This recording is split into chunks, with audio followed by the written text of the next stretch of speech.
De qui descendent les Noirs ou les Africains?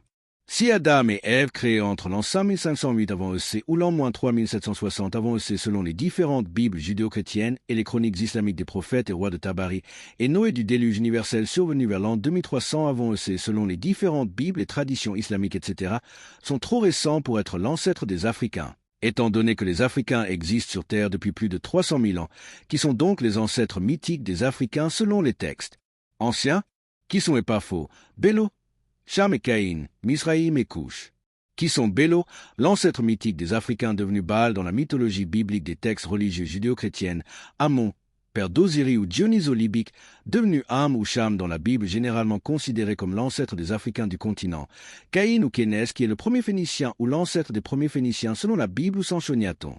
Bélo est un roi mythique d'Afrique ou de l'Égypte ancienne. Il est l'ancêtre de tous les mélanodermes.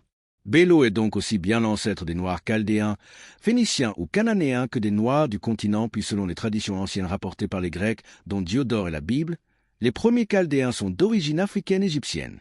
Les premiers phéniciens, cananéens, aussi sont d'origine africaine ou de la Corne de l'Afrique selon les rapports d'Hérodote, de Strabon et des traditions judéo-rabbiniques. Bien que la tradition hébraïque est très intéressante sur le sujet, contrairement à ce que la Bible dit, Caïn, l'ancêtre des premiers Phéniciens appelés Kéniens dans la Bible, n'est pas fils d'Adam, mais Caïn est le fils de Canaan, lui-même fils de Bélo. Japheth n'est pas non plus fils de Noé, mais Japheth est fils de Urano, et Cham n'est pas fils de Noé. Cham ou Ham est fils de Canaan, fils de Bélo, selon la tradition chaldéenne rapportée par Eupolémo. Il est curieux de remarquer que dans la Bible, les Kéniens qui sont censés avoir disparu dans le déluge de Noé existaient encore à l'époque d'Abraham et de Moïse, etc. Certains soutiennent que le déluge de Noé était partiel, ce qui est plus crédible car le timé dans le dialogue entre Solon et les prêtres savants égyptiens montre clairement que le déluge, s'il a existé, n'a jamais touché l'Afrique. Le personnage mythique de Couche est inconnu en dehors de la mythologie judéo-hébraïque. Il est évident donc que le mot Couchi vient du mot Colchi car les Colchidiens étaient les seuls peuples noirs ou mélanodermes qui vivaient dans le sud du Caucase où la Bible, en Genèse chapitre 2, situe le jardin d'Éden, c'est-à-dire les hauts plateaux d'Arménie.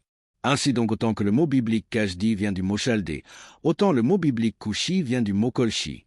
Le professeur Thomas Romé dit aussi qu'il n'y a pas de tradition de déluge ni partielle, ni universelle en Afrique, notamment en Égypte, où les dialogues du Timé rejettent toute idée de déluge universel ou même partiel en Afrique.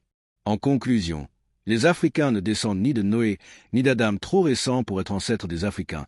Les Africains descendent du mythique et pas faux et de son descendant Bélo selon les anciennes traditions.